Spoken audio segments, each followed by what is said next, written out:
বাংলাদেশ দাঁড়িয়ে এক সন্ধিক্ষণে নতুন প্রত্যাশায় দরজায় কড়া নাড়ছে ত্রয়োদশ জাতীয় সংসদ নির্বাচন। বদলের হাওয়া নিয়ে আসছেন লাখো তরুণ। প্রথমবারের মতো যারা পা রাখছেন ভোটের ময়দানে, তারা শুধু ভোটারই নন, হতে পারেন গেম চেঞ্জারও। এমন তরুণ অভিজ্ঞদের মুখেই শুনবো আগামীর ভাবনা। এসব জানতে ও জানাতে Madhumati bank road to parliament. আপনাদের সাথে আছি হিমাদ্রি রাহা। দর্শক, মধুমতি ব্যাংক রোড টু পার্লামেন্টে আজকে আমরা আলোচনা করব ঢাকা জেলার 11, 12, 13, 14 ও 15 সংসদীয় আসন নিয়ে। জানবো এই আসনগুলোতে তরুণ ও সাধারণ মানুষের কথা, সেই সাথে জানবো আসনগুলোতে রাজনৈতিক দল মনোনীত প্রার্থীদের তাদের নির্বাচনী ভাবনাও। ডিবিসি নিউজের মধুমতি ব্যাংক রোড টু পার্লামেন্টে আজকে আমরা যেটা বলছিলাম, আলোচনা করব ঢাকা সংসদীয় আসন 11, 12, 13, 14, 15। তবে মূল আলোচনায় যাবার আগে আমরা এই সংসদীয় আসনগুলোতে বিগত 4টি নির্বাচন, অর্থাৎ 1991, 96, 2001 এবং 2008, এই 4টি নির্বাচনী বছরের পরিসংখ্যানটা আমরা একটু দেখে নেব। আমরা 1991 সালে পরিসংখ্যান যদি তাকাই, ঢাকা 11তে খালেদা জিয়া, বিএনপির সাবেক চেয়ারপারসন তিনি ছিলেন, সদ্য প্রয়াত 3বারের প্রধানমন্ত্রী। তিনি বিএনপির ধানের শীষ প্রতীকে 71,266 ভোট পান। তার নিকটতম প্রতিদ্বন্দ্বী ছিল অ্যাডভোকেট সাহারা খাতুন, আওয়ামী লীগের। তিনি 45,821 ভোট পান। আমরা পরবর্তী নির্বাচনী বছর 1996, AKM রহমতুল্লাহ ঢাকা 11 আসন থেকে আওয়ামী লীগের নৌকা প্রতীকে 1,32,443 ভোট পেয়ে সেখান থেকে তিনি সংসদ সদস্য নির্বাচিত হন। তার নিকটতম প্রতিদ্বন্দ্বী ছিল মেজর অবসরপ্রাপ্ত কামরুল ইসলাম। তিনি বিএনপির ধানের শীষ প্রতীকে 1,09,370 ভোট পান। 2001 সালে আমরা পরিসংখ্যান যদি তাকাই, মেজর অবসরপ্রাপ্ত কামরুল ইসলাম বিএনপির ধানের শীষ প্রতীকে 2,21,440 ভোট পেয়ে সংসদ সদস্য নির্বাচিত হন। তার নিকটতম প্রতিদ্বন্দ্বী ছিল AKM রহমতুল্লাহ। তিনি আওয়ামী লীগের নৌকা প্রতীকে 1,66,832 ভোট পান। 2008 সালের নির্বাচনী পরিসংখ্যান, AKM রহমতুল্লাহ তিনি 1,65,548 ভোট পেয়ে আওয়ামী লীগের নৌকা প্রতীকে সংসদ সদস্য নির্বাচিত হন। তার নিকটতম প্রতিদ্বন্দ্বী ছিল বিএনপির ধানের শীষ প্রতীকে MA কাইয়ুম। তিনি পান 89,998 ভোট। ঢাকা 11 আমরা দেখলাম পরিসংখ্যান। এবার ঢাকা 12-র দিকে যদি তাকাই, 1991 সালে মেজর অবসরপ্রাপ্ত আব্দুল হান্নান, তিনি বিএনপির ধানের শীষ প্রতীকে 45,711 ভোট পেয়ে সংসদ সদস্য নির্বাচিত হন। তার নিকটতম প্রতিদ্বন্দ্বী ছিল শেখ হাসিনা, আওয়ামী লীগ থেকে তিনি 29,451 ভোট পান। আমরা 1996 সালে ঢাকা 12 আসন থেকে ডাক্তার HBM ইকবাল, তিনি আওয়ামী লীগের নৌকা প্রতীকে 74,214 ভোট পেয়ে সংসদ সদস্য নির্বাচিত হন। তার নিকটতম প্রতিদ্বন্দ্বী ছিল মেজর অবসরপ্রাপ্ত আব্দুল হান্নান, তিনি বিএনপির ধানের শীষ প্রতীকে 63,631 ভোট পান। আমরা 2001 সালে ঢাকা 12 আসন থেকে মেজর অবসরপ্রাপ্ত আব্দুল হান্নান, তিনি 94,995 ভোট পেয়ে বিএনপির ধানের শীষ প্রতীকে সংসদ সদস্য নির্বাচিত হন। তার নিকটতম প্রতিদ্বন্দ্বী ছিল ডাক্তার HBM ইকবাল, গেলবারে যিনি সংসদ সদস্য ছিলেন। তিনি আওয়ামী লীগের নৌকা প্রতীকে 43,043 ভোট পেয়ে সেখান থেকে পান। 2008 সালে ঢাকা 12 আসন থেকে আসাদুজ্জামান খান কামাল, আওয়ামী লীগের নৌকা প্রতীকে 1,30,424 ভোট পান এবং সংসদ সদস্য নির্বাচিত হন। তার নিকটতম প্রতিদ্বন্দ্বী ছিল মোহাম্মদ শাহাবুদ্দিন, বিএনপির ধানের শীষ প্রতীকে 73,870 ভোট। আমরা ঢাকা 13 আসনের পরিসংখ্যান এবার তাকাবো। ঢাকা 13 আসনে 2001 সালে বেগম খালেদা জিয়া, বিএনপির ধানের শীষ প্রতীকে 55,946 ভোট পেয়ে তিনি সেখান থেকে নির্বাচিত হন। তার নিকটতম প্রতিদ্বন্দ্বী ছিল আওয়ামী লীগের নৌকা প্রতীকে সৈয়দা সাজেদা চৌধুরী, 29,463 ভোট। 1996 সালে ঢাকা 13 আসন থেকে আলহাজ মকবুল হোসেন, আওয়ামী লীগের নৌকা প্রতীকে 84,150 ভোট পেয়ে সেখান থেকে পান, সংসদ সদস্য নির্বাচিত হন। আর তার নিকটতম প্রতিদ্বন্দ্বী ছিল লেফটেন্যান্ট জেনারেল অবসরপ্রাপ্ত শওকত আলী, তিনি বিএনপির ধানের শীষ প্রতীকে 75,855 ভোট পান। 2001 সাল ঢাকা 13তে অ্যাডভোকেট খন্দকার মাহবুব উদ্দিন, তিনি বিএনপির ধানের শীষ প্রতীকে 1,26,985 ভোট পান। তার নিকটতম প্রতিদ্বন্দ্বী ছিল হাবিবুর রহমান মোল্লা, তিনি 86,908 ভোট পেয়ে আওয়ামী লীগের নৌকা প্রতীকে সেখান থেকে তিনি সংসদ সদস্য নির্বাচিত হন। 2008 সালের নির্বাচনী বছরের পরিসংখ্যান যদি তাকাই, জাহাঙ্গীর কবির নানক, তিনি ঢাকা 13 আসন থেকে আওয়ামী লীগের নৌকা প্রতীকে 1,25,120 ভোট পেয়ে তিনি সেখান থেকে সংসদ সদস্য নির্বাচিত হন। তার নিকটতম প্রতিদ্বন্দ্বী ছিল সৈয়দ মোয়াজ্জেম হোসেন আলাল, তিনি বিএনপির ধানের শীষ প্রতীক 78,504 ভোট পান। আমরা ঢাকা 14 আসন 1991 সালের পরিসংখ্যান যদি তাকাই, দেখতে পাই হারুন মোল্লা, বিএনপির ধানের শীষ প্রতীকে তিনি 49,886 ভোট পেয়ে সেখান থেকে সংসদ সদস্য নির্বাচিত হন। তার নিকটতম প্রতিদ্বন্দ্বী ছিল ডক্টর কামাল হোসেন, আওয়ামী লীগের নৌকা প্রতীকে তিনি 47,750 ভোট পান। আমরা 1996 সালের নির্বাচনী বছরের পরিসংখ্যান যদি তাকাই, আমরা দেখতে পাই কামাল আহমেদ মজুমদার, তিনি আওয়ামী লীগের নৌকা প্রতীকে 1,28,766 ভোট পেয়ে তিনি সংসদ সদস্য নির্বাচিত হন। তার নিকটতম প্রতিদ্বন্দ্বী ছিল ইখলাস উদ্দিন মোল্লা, তিনি বিএনপির ধানের শীষ প্রতীকে 1,02,307 ভোট তিনি সেখান থেকে পান। আমরা 2001 সালের নির্বাচনী বছরে পরিসংখ্যান যদি তাকাই, ঢাকা 14 আসন থেকে এস এ খালেক বিএনপির ধানের শীষ প্রতীকে 1,93,945 ভোট পেয়ে তিনি সংসদ সদস্য নির্বাচিত হন। তার নিকটতম প্রতিদ্বন্দ্বী ছিল আওয়ামী লীগের নৌকা প্রতীকে কামাল আহমেদ মজুমদার 1,63,660 ভোট। আমরা 2008 সালে ঢাকা 14 আসনে মোহাম্মদ আসলামুল হক আওয়ামী লীগের নৌকা প্রতীকে 1,48,395 ভোট পেয়ে তিনি সংসদ সদস্য নির্বাচিত হন। তার নিকটতম প্রতিদ্বন্দ্বী ছিল বিএনপির ধানের শীষ প্রতীকে এস এ খালেক, তিনি 84,655 ভোট পান। আমরা ঢাকা 15 আসনের পরিসংখ্যানটা এবার একটু তাকাবো। 1991 সালে হারুন মোল্লা বিএনপির ধানের শীষ প্রতীকে 49,886 ভোট পেয়ে তিনি সেখান থেকে সংসদ সদস্য নির্বাচিত হন।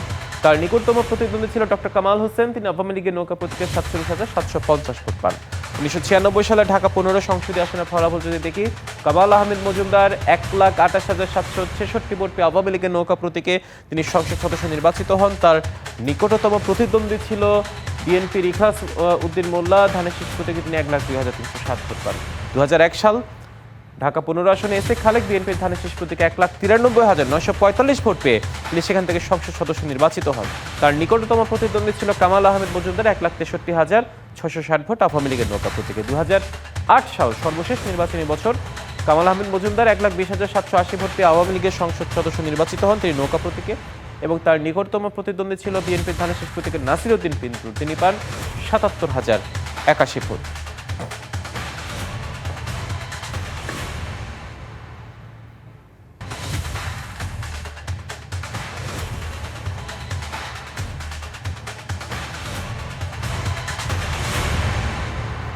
দর্শক, আমরা এতক্ষণ দেখাচ্ছিলাম 1991, 96, 2001 এবং 2008 এই 4টি নির্বাচনী বছরের পরিসংখ্যান। আমরা এই মুহূর্তে ঢাকার 11 থেকে 15 অর্থাৎ 11, 12, 13, 14, 15 সংসদীয় আসনে যারা মনোনীত প্রার্থী আছে, কি বলছেন তারা, তাদের জনগণের প্রতি তাদের কি প্রতিশ্রুতি, তাদের নিজেদের বা কি প্রত্যাশা, কি মাঠে কি চ্যালেঞ্জ, আমরা এসব একটু শুনে আসবো।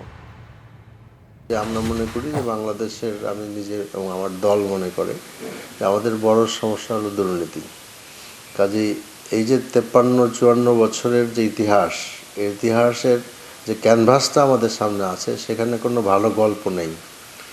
যদি আমরা একটি সুন্দর বাংলাদেশ গড়তে চাই, অবশ্যই সৎ এবং যোগ্য লোকদের বেছে নিতে হবে। কারণ আমাদের দেশের টাকা পয়সা বাইরে চলে যাচ্ছে, নানানভাবে যাচ্ছে, এটা আমরা সকলেই জানি। এটা বন্ধ করার একমাত্র উপায় হলো সৎ লোকদেরকে নির্বাচিত করে নেওয়া, যোগ্য লোকদের নির্বাচিত করা। কাজে আমি আমার ভোটারদের 12 আসনের এটি আহ্বান জানাবো যে আপনারা যেসব ক্যান্ডিডেট এখানে ভোট করছেন, তাদের সকলকে আমি স্বাগত জানাই এবং মনে করি যে আপনারা বিচার করবেন, দেখবেন যে সব দিক থেকে কার যোগ্যতা বেশি।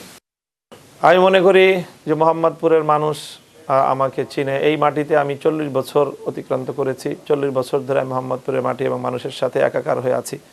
এখানে আমার শৈশব, কৈশোর, যৌবন পেরিয়ে আমি প্রৌঢ়ত্বের প্রথম ধাপে উপনীত। 40 বছরে মোহাম্মদপুরের মাটি এবং মানুষ আমাকে অনেক কিছু দিয়েছে। এখন আমার পালা সেই ঋণ কিছুটা হলেও শোধ করবার। আমি মোহাম্মদপুরের মাটি এবং মানুষের জন্য কিছু করতে চাই, তাদের সেবা করতে চাই এবং মোহাম্মদপুরের মাটি এবং মানুষের সহযোগিতা নিয়ে দেশ, জাতি এবং ইসলামের পক্ষেও আমি আমার কথাগুলো জাতীয় সংসদে তুলে ধরতে চাই। সেই জন্য আমি আশা করব যে মোহাম্মদপুরের মানুষ আমার সাথে থাকবে, আমার পাশে থাকবে।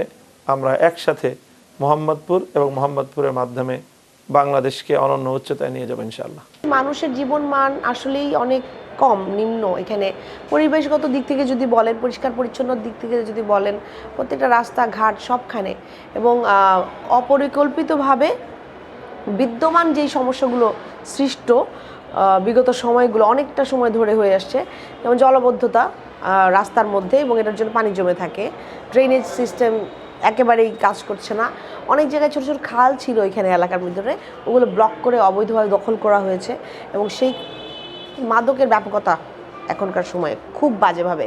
আর আমাদের তরুণ প্রজন্ম, আমরা আসলে ভয়ঙ্কর রকম একটা, আমার মনে হচ্ছে যে যদি রুল অফ ল ইন প্লেসে না আনতে পারি, সামাজিকভাবে সচেতনতা বৃদ্ধি না করতে পারি, আমরা কমিউনিটিটাকে যদি স্ট্রং না করি, তাহলে আমরা এটাকে থামানোটা সম্ভব না। আমরা থামাতেই হবে আমাদেরকে এটা। ঢাকা 14 আসন বাংলাদেশ ঢাকা শহরের প্রবেশদ্বার হলেও এটি একটি উপেক্ষিত জনপদ। এখানে সবচেয়ে বেশি উপেক্ষিত অঞ্চলটি হচ্ছে কাউন্দিয়া এবং বনগাঁ।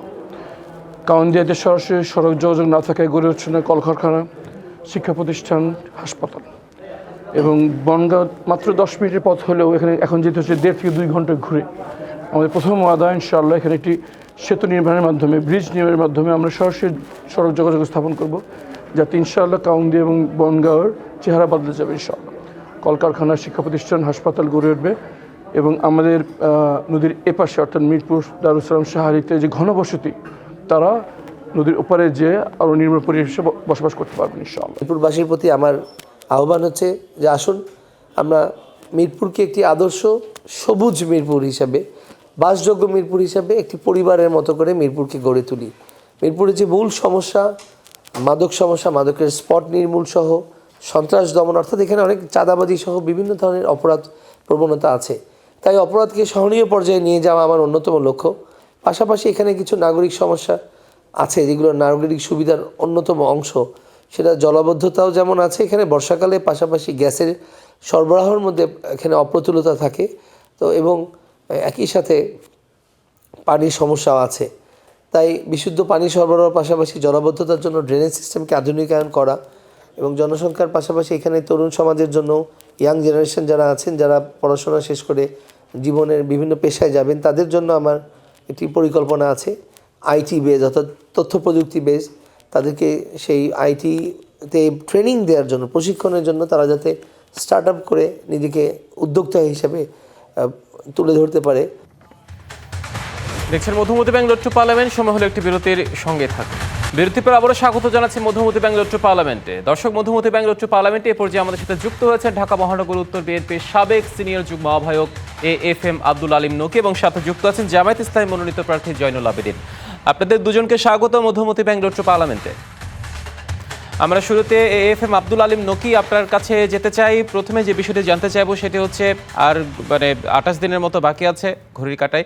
যদি বলি যে নির্বাচনের দিন যত এগিয়ে আসছে, আপনাদের প্রার্থীদের এবং বিপরীত প্রার্থীদের বাদানুবাদ তুঙ্গে চলে যাচ্ছে। একটি বিষয় যে পোস্টাল ব্যালটে গতকাল একটি কথা এসেছে, পোস্টাল ব্যালটের একটি বিশেষ দলকে সুবিধা দিতেই আপনাদের ধানের শীষ প্রতীকটা মাঝামাঝি রাখা হয়েছে বলে অভিযোগ করেছেন আপনাদের নির্বাচন পরিচালনা কমিটির চেয়ারম্যান সৈয়দ নজরুল ইসলাম খান।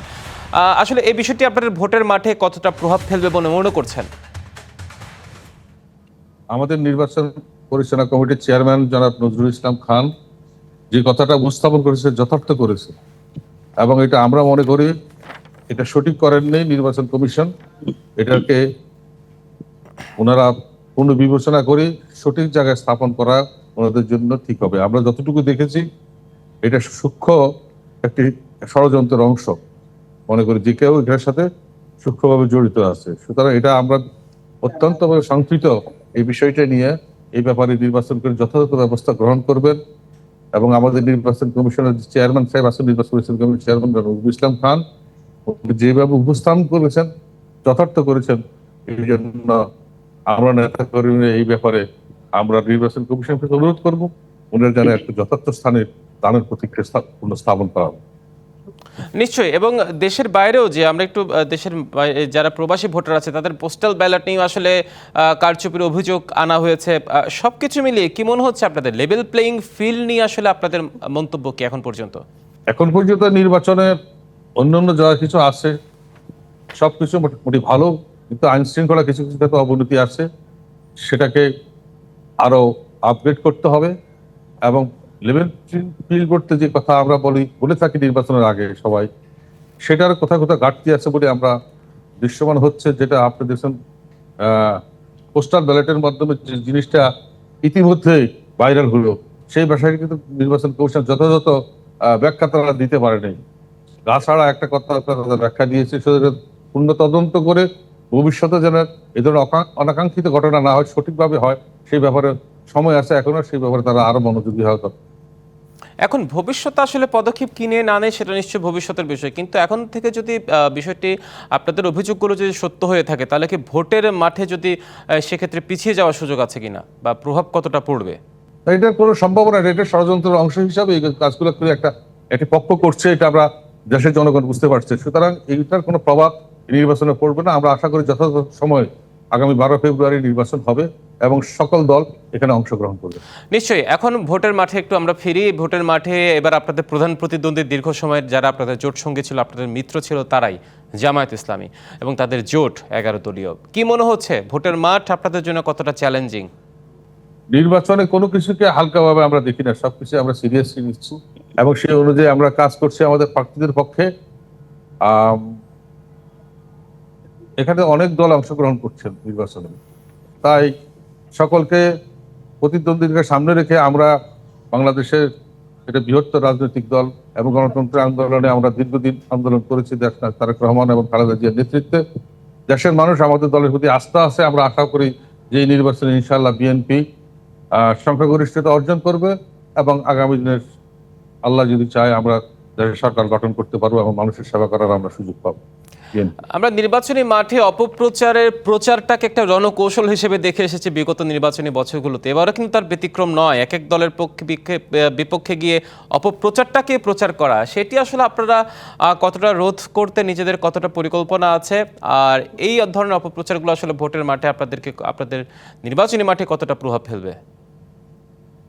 না, তেমন একটা নির্বাচনের প্রভাব পড়ে দেখুন, আমাদের বিরোধী যারা আছেন তারা কিছু অপকৌশল এবং অপপ্রচার করছেন। এগুলা সোশ্যাল মিডিয়া এবং বিভিন্নভাবে, এটা আজকালকার জনগণ অত্যন্ত সচেতন সকল পর্যায়ে, তারা এটা বুঝতে পারতেছে এবং তারা এটা প্রত্যাখ্যান করে যথাযথ স্থানে দানের শীষে ভোট দিয়ে দানের শীষে জয়যুক্ত করবে বাংলাদেশের সকল আসনে। এটাই আমরা বিশ্বাস করি এবং এটাই আমরা আশা করি। নিশ্চয়ই, আপনি থাকুন আমাদের সাথে। জয়নুল আবেদিন, আপনার কাছে ফিরতে চাই। এবার প্রথম প্রশ্ন আপনার কাছে যেটি রাখবো, বিগত বছরের পরিসংখ্যানগুলোর দিকে যদি তাকাই, এই আসনগুলোতে আমরা খুব একটা জামায়াতের প্রার্থী দেখিনি। এবার পরিবর্তিত প্রেক্ষাপটের পর একটা পরিবর্তিত ভিন্ন পরিস্থিতিতে নির্বাচন হতে যাচ্ছে এবং একটি শান্তিপূর্ণ নির্বাচনের প্রত্যাশা করছে সবাই। কি মনে হচ্ছে ভোটের মাঠ আপনাদের জন্য কতটা চ্যালেঞ্জিং, কি প্রত্যাশা আপনাদের আসলে? আসসালামু আলাইকুম রহমতুল্লাহ।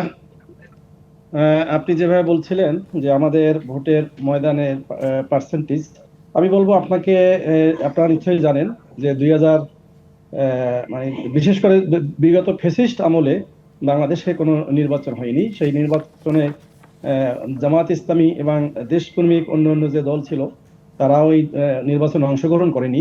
এই দীর্ঘ দিনের গ্যাপে কাদের ভোটের ময়দানে কাদের অংশগ্রহণ কতটুকু, কারা কত পার্সেন্টেজ ভোটের অধিকারী, এটা আসলে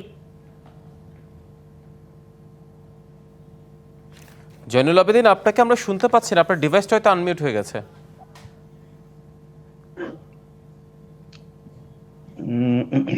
হ্যাঁ, শুনতে পাচ্ছি। আমার ডিভাইস, হ্যাঁ, আমি শুনতে পাচ্ছি, শুনতে পাচ্ছি, বলুন। আমি কি মানে রিপিট করব না আগের কথা শুনে গেছে? রিপিট আগে, আপনি আবার শুরু বলতে পারেন। হ্যাঁ, প্রশ্ন থেকে বলুন। জি, আসসালামু আলাইকুম রহমতুল্লাহ। আলহামদুলিল্লাহ, আমাদের অতি প্রত্যাশিত দীর্ঘদিনের এই জাতি ভোট বঞ্চিত, এই জাতির প্রত্যাশিত 12ই ফেব্রুয়ারি যে নির্বাচন, সে নির্বাচনের দিকে তাকিয়ে আছে এবং এটা একটি উৎসব মুখর সুষ্ঠু নির্বাচন হবে বলে আমাদের প্রধান মানে উপদেষ্টা মহোদয় বারবার বলে আসছেন।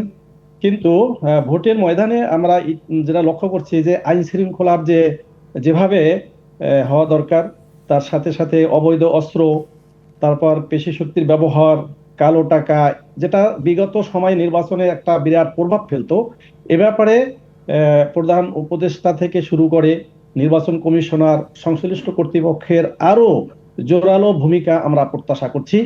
আর এবারে নির্বাচনটা তো নিশ্চয়ই ব্যতিক্রম নির্বাচন হবে, কারণ দীর্ঘদিন পর্যন্ত এদেশের মানুষ ভোট দিতে পারেনি। সুতরাং এটা নির্ধারণ করা কঠিন যে কে কত পার্সেন্ট ভোট মানে হোল্ড করছে বা জনগণ কার পক্ষে কতটা আছে, এটা আগামী নির্বাচনের মাধ্যমে মূলত নির্ধারিত হবে। আর ইতিমধ্যে আমরা যে গণসংযোগ করেছি, মানুষের কাছে গিয়েছি, মানুষের প্রত্যাশার জায়গাটা যদি বলি তাহলে বলতে হবে যে আসলে তারা একটা পরিবর্তন চায়। যে এই পরিবর্তন হলো যে 54 বছর পর্যন্ত তারা বাংলাদেশের যে শাসক দেখেছে, যারা দায়িত্বশীল ছিল, তারা যেভাবে বাংলাদেশকে দুর্নীতিতে চ্যাম্পিয়ন করেছেন এবং এদেশের দুর্নীতি, চাঁদাবাজ, সন্ত্রাসী, মাদক এভাবে মানে চলে আসছে, এর পরিবর্তন তারা চায়। সেদিক থেকে একটি বিষয়, আপনারা যাদের বিরুদ্ধে তাদের সাথে তো আপনারাও জোট সঙ্গী ছিলেন, বিষয়টা আসলে কিভাবে মূল্যায়ন করবেন তাহলে? না, আমি জোট সঙ্গী যে কারা ছিল ইতিপূর্বে, মানে বিএনপি আমাদের সাথে জোট সঙ্গী ছিল, সেটা তো 2001 থেকে 2006 সাল পর্যন্ত মূলত জোট সঙ্গী। এরপরে তো আসলে বাংলাদেশের দৃশ্য মানে প্রেক্ষাপট সম্পূর্ণ পাল্টে গেছে। সেখানে কোনো নির্বাচন হয়নি, সেখানে আমাদের বিশেষ করে জামাত ইসলামীর প্রতি যে জুলুম করা হয়েছে, এবং আমাদের বিরুদ্ধে যে অপবাদ, মিথ্যাচার, অবিচারের মানে বিচারের নামে অবিচার করা হয়েছে, মানে এগুলি তো এদেশের মানুষ দেখেছে, তারা সাক্ষী। হ্যাঁ, তো সুতরাং এর এর এর কারণেই মূলত জনগণ এখন তারা বুঝতে শিখেছে, তারা দেখেছে যে আসলে বিগত সময় যারা ক্ষমতায় ছিল তাদের মাধ্যমে তারা কি পেয়েছে। আমরা আমরা ঠিকই, আপনি ঠিকই বলেছেন যে 2001 থেকে 2006 সাল পর্যন্ত আমরা জোটে ছিলাম। জোটের আমাদের 2 জন মন্ত্রী 3টা মন্ত্রণালয় দায়িত্ব পালন করেছেন, এবং সে সময় আমাদের মন্ত্রীদের যে সততা, দক্ষতা, যোগ্যতা, এগুলি জনগণ জানে, দেখেছে যে সে সময় কিন্তু আমাদের মন্ত্রীদের ভিতরে, মন্ত্রীদের কারো ব্যাপারে 1 টাকা দুর্নীতির কেউ উদাহরণ পেশ করতে পারেনি, কেউ বলতে পারেনি। কাজেই জামাতে ইসলামীর যে দক্ষ, যোগ্য এবং সততা, জবাবদিহিতামূলক একটি সরকার পরিচালনা করার মতো অবস্থায় আছে, এইটা দেশের জনগণ ইতিমধ্যে বুঝতে পেরেছে, এবং তারা বিকল্প হিসাবে আগামীতে বাংলাদেশ জামাত ইসলামীকে দেখতে চাচ্ছে বলেই আমরা গণসংযোগের মাধ্যমে জনগণের অর্থাৎ মানে বিকল্প কাছ থেকে হিসেবে আমরা জানতে দুটি পেরেছি দলকে তাদের দেখা হয়েছে, প্রত্যাশা। এখন নতুন দল হিসেবে জামায়াত ইসলামকে আসলে দেখতে যাচ্ছে জনগণ, এটাই আসলে হচ্ছিল আপনার মাঠ পর্যায়ের যে পর্যবেক্ষণ, সেটি আপনি তুলে ধরেছেন। আরেকটি বিষয়, এই সেই জোট সঙ্গীরাই তো আপনাদের প্রধান প্রতিদ্বন্দ্বী, কতটা চ্যালেঞ্জিং হবে বলে মনে করছেন আপনি? আচ্ছা, জোট যেটা ছিল, জোট ছিল আমাদের একটা নির্বাচনী জোট ছিল। মানে ওটা তো আসলে আদর্শিক কোনো জোট ছিল না। এটা তো তারাও বলে, আমরাও বলি যে আদর্শিক কোনো জোট না। এই যে আমাদের মানে লক্ষ্য উদ্দেশ্য, আমাদের পলিসি, আমাদের মানে ভিন্ন, আর তাদেরটাও ভিন্ন। হ্যাঁ, কাজেই তাদেরকে আমরা আসলে কাউকে প্রতিপক্ষ মনে করি না। আমরা মনে করি যে ন্যায় এবং ইনসাফ প্রতিষ্ঠিত হবে, একটা সুন্দর বাংলাদেশ গঠন করবে, দেশপ্রেম থাকবে, মানবিক বাংলাদেশ প্রতিষ্ঠিত হবে। তাদেরকেই আমরা আমরা আমরা মানে আমরা পছন্দ করি, বা তাদের সাথে আমরা চাই যে সকলেই এরকমের মনের হোক। এই জন্য আমরা আসলে কাউকে প্রতিপক্ষ এরকম মনে করি না। বিএনপিকেও আমরা প্রতিপক্ষ মনে করি না। তারাও আমাদের বন্ধু, তারা এই দেশেরই মানুষ, এই দেশের নাগরিক। কিন্তু আমরা চাচ্ছি এইটা যে মানে সকলেই যেন আমরা মিলেমিশে বাংলাদেশটাকে মেরামত করতে পারি। দীর্ঘদিন পর্যন্ত যে বাংলাদেশ যে অবস্থায় চলে আসছে, তার পরিবর্তে বাংলাদেশের স্বার্থে, বাংলাদেশের স্বাধীনতা সার্বভৌমত্বের স্বার্থে, বাংলাদেশের মানুষের কল্যাণের জন্য কাজ করবে, এটা আমরা প্রত্যাশা করি সকল রাজনৈতিক দলের কাছে এবং নেতৃত্বের কাছে। হ্যাঁ, নিশ্চয়ই। আপনার জন্য শুভকামনা, ধন্যবাদ আমাদের সাথে যুক্ত হওয়ার জন্য। জি, ধন্যবাদ। দর্শক দেখছেন Madhumati bank road to parliament, সময় হলো আরো একটি বিরতির সাথে থাকুন। আবারও স্বাগত জানাচ্ছি মধুমতি ব্যাংক রোড টু পার্লামেন্টের সাথে আছে হিমাদ্রি রাহা। দর্শক, লক্ষ লক্ষ তরুণ প্রথমবারের মতো যারা পা রাখছেন ভোটের ময়দানে, তারা শুধু ভোটারই নন, হতে পারেন গেম চেঞ্জারও। এবারে সেগমেন্ট তারুণ্যের ভোট। দর্শক, জেনে নেই তরুণরা এবারে নির্বাচন নিয়ে কি ভাবছেন, তাদের প্রত্যাশায় বাকি। যে দলেরই হোক, সে যাতে সৎ এবং যোগ্য হয় এবং আগামীর দেশ গড়ার যাতে তার ভূমিকা অত্যন্ত নিষ্ঠার সাথে সে যাতে পালন করতে পারে, এজন্য আমরা চাই একটা সুষ্ঠু নির্বাচন এবং নির্বাচনের মাধ্যম দিয়ে ক্ষমতার পালাবদল। একটা সুষ্ঠু নির্বাচন, যোগ্য এবং নিরপেক্ষ, দুর্নীতি, চাঁদাবাজ মুক্ত বাংলাদেশ কিন্তু ঋণের দায়ে জর্জরিত, এবং এগুলো হচ্ছে শুধুমাত্র ওই যে দুর্নীতি করছে এই কারণে ঋণের দায়টা বাংলাদেশের বাড়ছে। তো সেই দুর্নীতিবাজ মুক্ত একটা বাংলাদেশ আমরা চাচ্ছি। দেশে গণতন্ত্র যখন পুনরুদ্ধার হবে, তখন দেশে শান্তি বিরাজ করবে, শিক্ষানীতি ফিরে আসবে, এই হত্যাকাণ্ড, দুর্নীতি, চাঁদাবাজ মুক্ত বাংলাদেশ গড়বে, এবং বাংলাদেশ যে বৈশ্বিক ঋণ থেকে মুক্তি, এভাবেই মানুষ সহযোগিতা করে সবাইভাবে আমরা একটি সাম্য এবং শান্তির বাংলাদেশ গড়ে তুলব ইনশাআল্লাহ, আশা করি। আমি ভোট কেন্দ্রে যখন গিয়েছি তখন বলে আপনার ভোট তো দেওয়া হয়ে গেছে, আপনি কি সেকেন্ড বার আসছেন ভোট দিতে, এরকম কোয়েশ্চেন ফেস করেছি। তো সেই ক্ষেত্রে আমি বলবো যে অবাধ সুষ্ঠু একটা নির্বাচন হোক, একটা রাজনীতিটা হোক যে নৈতিকতার সাথে, নীতির সাথে, দুর্নীতি যাতে না হয়, এই প্রত্যাশাই আমি করি। দর্শক, নির্বাচন এলে কিন্তু জমে ওঠে চায়ের আড্ডা, নানা বিষয়ে যুক্তিতর্ক। সেই সব আড্ডা নিয়ে এবারের আমাদের সেগমেন্ট ভোটের আড্ডা। দর্শক, ভোটের আড্ডায় নানা শ্রেণী পেশার মানুষের ভাবনা নিয়ে কোন্ডা বাজার সাভার থেকে সরাসরি যুক্ত আছেন সহকর্মী জাকারিয়া খান। জাকারিয়া, গেল দুদিন ধরে কিন্তু ঢাকার নির্বাচনী মাঠ, আপনি প্রার্থীদের সাথেও কথা বলছেন, ভোটারদের সাথেও কথা বলছেন। এখন যে সাভারে যে জায়গাটিতে আছেন, সেখানকার যারা ভোটার আছেন তাদের আসলে কি ভাবনা, আসলে নির্বাচনী তাদের কি প্রত্যাশা, একটু আপনার মাধ্যমে আমরা একটু শুনতে চাই।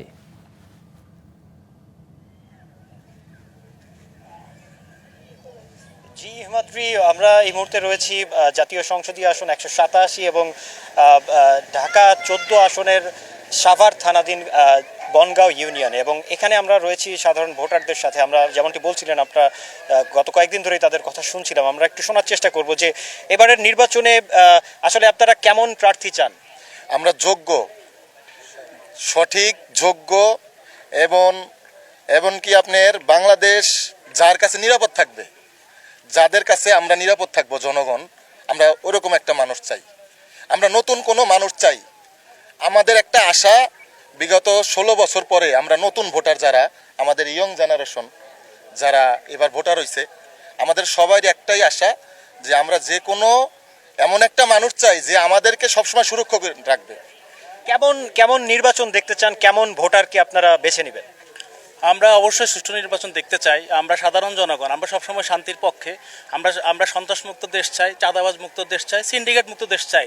সাধারণ জিনিস নিয়ে যেন আমরা সাধারণ জনগণ সিন্ডিকেটের আওতায় না পড়ি। সাধারণ একটা গ্যাসের সিলিন্ডার নিয়ে যে সিন্ডিকেট বাংলাদেশে হচ্ছে, এরকম কাজ যেন কেউ না করতে পারে। আমরা বরাবরই সাধারণ জনগণ চাই সৎযোগ্য এবং যে দেশের জন্য কাজ করবে, জনগণের জন্য কাজ করবে। সাময়িক শুধু ভোটের জন্য এসে কোলাকুলি করবে, ভোটের পরে আর তার চেহারা দেখতে পারবে না, এরকম প্রার্থী আমাদের দরকার নেই। আমরা সবসময় চাই সৎযোগ্য প্রার্থী যে জনগণের পাশে থাকবে, জনগণের দুঃখ দুর্দশার কথা শুনবে। কারণ সবসময় সব নেতা অনেক বড় বড় আশা দিয়ে যায়, কিন্তু দিন শেষে আমাদের সাধারণ জনগণের পাশে কেউ থাকে না। আমরা পড়ে থাকি সেই সিন্ডিকেটের আওতায়। আলু কিনতে হয় 10 টাকার আলু 60 টাকায়, আবার 20 টাকার পেঁয়াজ 100 টাকায়। তা আমরা চাই যে সরকারই আসুক আমাদের জনগণকে শান্তি দিবে, জনগণের নিরাপত্তা নিশ্চিত করবে এবং সিন্ডিকেট মুক্ত বাংলাদেশ দিবে, এটাই আশা আমাদের। আমি যদি একটু জানতে চাই যে আসলে আপনি কেমন প্রার্থীকে বেছে নেবেন, কেমন প্রার্থী চান এবারের নির্বাচনে? আমরা এমন প্রার্থী চাচ্ছি, এখন দেখেন এই যে নির্বাচন আসছে, একজন রিকশাওয়ালাকেও বুকে জড়াই ধরে, অথচ যখন নির্বাচন শেষ হয়ে যায় দেখা যাচ্ছে ওই পার্লামেন্টের সদস্য হোক বা মেম্বার, চেয়ারম্যান, তারা তাদের বাড়ির সীমানাতেও যাওয়া যায় না। অর্থাৎ আমরা এমন একজন প্রার্থী চাচ্ছি একদম সাধারণ মানুষ রাত্র 12টার পর জন্য যাই তার মনের প্রকাশ কথা বলতে পারে এবং সমাজ যেন আমরা ন্যায় বিচার পাই।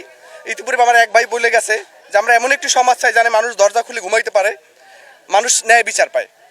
অর্থাৎ আমরা একজন যোগ্য প্রার্থী চাই, আইনের শাসন হয়। আপনি তো অনেক নির্বাচন দেখেছেন, তো আপনি আসলে এবারের নির্বাচনে কেমন প্রার্থী চাচ্ছেন? সৎ, যোগ্য এবং ভালো মানুষের নেতৃত্ব চাচ্ছি, যারা নিজেকে এবং জনসাধারণকে নিজের মতোই মনে করে, নিজের নিরাপত্তার মতো যেন যার কাছে যাকে বুকে তারা নিয়ে ভোট নিচ্ছে তাকেও যেন তার নিজের মতো নিরাপত্তা দেওয়ার জন্য চেষ্টা করে। আমরা এমন এক প্রার্থী চাই। আমি যদি আপনার কাছেও জানতে চাই যে আসলে আপনি কেমন প্রার্থী এবার নির্বাচনে বেছে নেবেন? আসলে দেশটা আমাদের, দেশটাকে সুন্দর করার জন্য দায়িত্ব আমাদের। হ্যাঁ, তো সামনে যে নির্বাচন আসতেছে, আশা করি সুন্দর সুশৃঙ্খলভাবে আমরা নির্বাচনটা করতে পারবো। তবে আমি বলতে চাই এইটাই যে বিগত যে নির্বাচনগুলো হচ্ছে ওগুলো পাতানো নির্বাচন। আমি আগে বলছি দেশটা আমাদের, দায়িত্ব আমাদের। আমরা সঠিক যোগ্য ব্যক্তিকে বেছে নিয়ে ভেবে চিনতে তারপর আমরা তাকে সিলেক্ট করব। কারণ আমরা বিগত যে নির্বাচনগুলো দেখছি এখানে কিন্তু আমাদের শিক্ষা নেওয়া উচিত। হ্যাঁ, এই শিক্ষা আমরা যদি ভুল করে ফেলি তাহলে আবার কিন্তু সেই আগের অবস্থানে চলে যাবে। কাজেই খুব ভেবে চিনতে যোগ্য প্রার্থীকে, মানে যোগ্য বলতে কিছু সব দিক দিয়ে, হ্যাঁ, আমার এলাকায় যারা আছে এদেরকে আমরা চিহ্নিত করব যে এই কীরকম যোগ্যতা আছে, তার দেশের প্রতি তার কীরকম, মানুষের প্রতি তার কীরকমই আছে। হ্যাঁ, কারণ আমরা তো ভুক্তভোগী, মোটামুটি আমার বয়স প্রায় 40+, এরপর থেকে কিন্তু আমরা ভুক্তভোগী। আমরা আসলে যদিও বলি আমাদের দেশটা স্বাধীন, কিন্তু কি আমরা কি পাইছি স্বাধীনতা? নিজের ঘরে ঘুমাইতে পারিনি। যে যাই হোক, আল্লাহর কাছে কোটি কোটি শুকরিয়া। ডাক্তার ইউনূস সাহেব স্যারের চেষ্টা, প্রধান হিসেবে দেশটা এখন অনেকটা ভালো আছে। তারপরে এই যে জুলাই সনদ, যে আমরা হা না ভোট সম্বন্ধে আমরা অনেকেই জানি না। হ্যাঁ, দেশ আমাদের, দায়িত্ব আমাদের, আমরা ওইটা একটু ভালো করে জানবো। কেউ যদি না জানেন হা না ভোটের যে ব্যাপারটা, এটা একটু জানতে হবে। কারণ হচ্ছে কি, এই সিস্টেমটা একটু খুব ভালো হচ্ছে এটা। কারণ হচ্ছে যে আমরা কোনটা চাচ্ছি, সরকার তো আসবে যাবে, কিন্তু এই যে জুলাই যে সনদ, খুব সুন্দর একটা সিস্টেম যে আপনি কী কী চাচ্ছেন এটাতে। হ্যাঁ, এটা আমাদেরই। তো ধন্যবাদ জানাচ্ছি ডিবিসি চ্যানেলকে। আমি যদি আরেকটু জানতে চাই যে আসলে এবারের নির্বাচন দীর্ঘদিন পরে একটি সুষ্ঠু নির্বাচনের পথে দেশ যাচ্ছে, তো আসলে আপনি কেমন প্রার্থী বেছে নিতে চান? ওনারা যেভাবে বললো আমি ওই পথেই আছি, ওই পক্ষেই আছি। আচ্ছা, যদি আপনার কাছে একটু জানতে চাই যে আপনি তো দীর্ঘদিন অনেকগুলো নির্বাচন দেখেছেন, সেক্ষেত্রে আপনি এবার কেমন ধরনের প্রার্থী চাচ্ছেন? আমরা ভালো প্রার্থী চাই, যাতে দেশে গ্যাঞ্জাম ট্যাঞ্জাম না থাকে, এই সমস্ত লোক দেবো। যেমন ডাক দিলে পাই, এরকম লোকই আমরা চাই। জি, বুঝতে পেরেছি। আসলে হিমাদ্রি, আমরা দেখছিলাম যে প্রার্থীরা আসলে এবারের নির্বাচনে সঠিক, যোগ্য এবং সৎ প্রার্থীকেই তারা বেছে নিতে চান। তো আসলে সাভারের কোন্ডা থেকে আমার কাছে এই যে নির্বাচনী যে বক্তব্য ছিল এতটুকুই ছিল। হিমাদ্রি। জাকির, আপনাকে ধন্যবাদ। আপনার মাধ্যমে জানছিলাম ওখানকার যারা প্রার্থী, যারা ভোটার যারা আছে তাদের ভাবনা। তারা আসলে একটি বিষয় বুঝলাম যে একটা সুষ্ঠু নির্বাচন হলে তারা নিজেদের মতো সুষ্ঠু নির্বাচনের মাধ্যমে ভোটটা আসলে দিতে চায়। সুষ্ঠু নির্বাচনটাই তাদের একমাত্র প্রত্যাশা। ধন্যবাদ আপনাকে। দর্শক, মধুমতি এবং রোড টু পার্লামেন্টে এই ছিল আজকের মতো। আগামীকাল দেখা হবে একই সময় অন্য কোনো সংসদীয় আসন নিয়ে। ভালো থাকুন ডিবিসি নিউজের সঙ্গে।